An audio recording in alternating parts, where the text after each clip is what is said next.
Friends, I am Advocate Amit Kumar Gupta. Today, the case which I am going to discuss is very useful in those cases in which the interest is received on compensation which is received from the insurance company in case of motor vehicle accidents. In the present case which I am going to discuss, the assessee received a compensation of rupees 30 lakh, and on that compensation the interest of rupees 1.18 crore was given by the insurance company. The amount of the interest was so high because the assessee received this compensation after 38 years. The name of the case is Rupesh Rashmikant Shah versus Union of India, and it is in the ITR 417 at page number 169. The case of the assessee was picked up for scrutiny, and the assessing officer took interest of rupees 1.18 crore into the income of the assessee. When the insurance company paid this interest to the assessee, TDS was also deducted on that interest.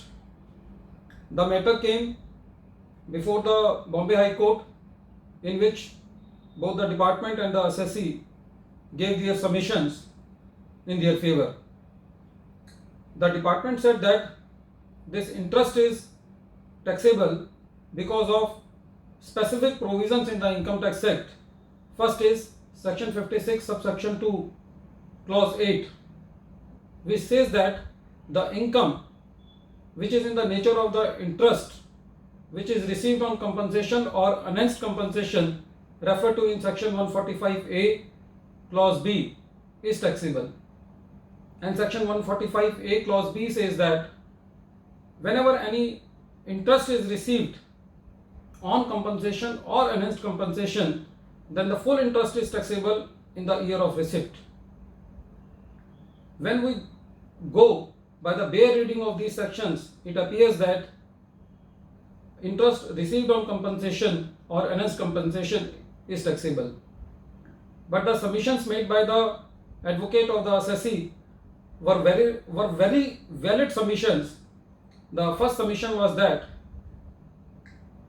the deduction of TDS doesn't prove that the income is taxable. TDS provisions are there for deducting the TDS from the income and not from the taxable income. It may happen that one income is not taxable and the TDS is deducted. The second submission made by the assessee was that when interest received on compensation is a part of compensation, when compensation is not taxable, then interest will also not be taxable.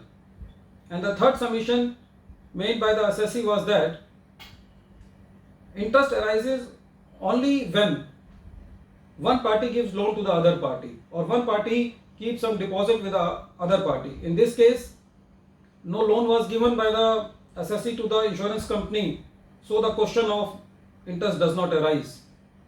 This is a very valid point because the assessee has not given any loan to the insurance company. Whatever the interest has been received by the assessee was a part of the compensation, and it was for the delay of 38 years which the assessee has to bear for fighting his case. So in this case, the Bombay High Court heard the case of the assessee in very minute manner and decided the case in the favor of the assessee. So this particular case can be very helpful for all those assessees which are fighting their case at different levels on the point of interest received on compensation in the motor vehicle accidents. Once again, I am repeating the name of the case: Rupesh Rashmikant Shah versus Union of India, 417 ITR, page number 169. I hope that this case will be very useful for you people and for the fraternity of our members. Thank you.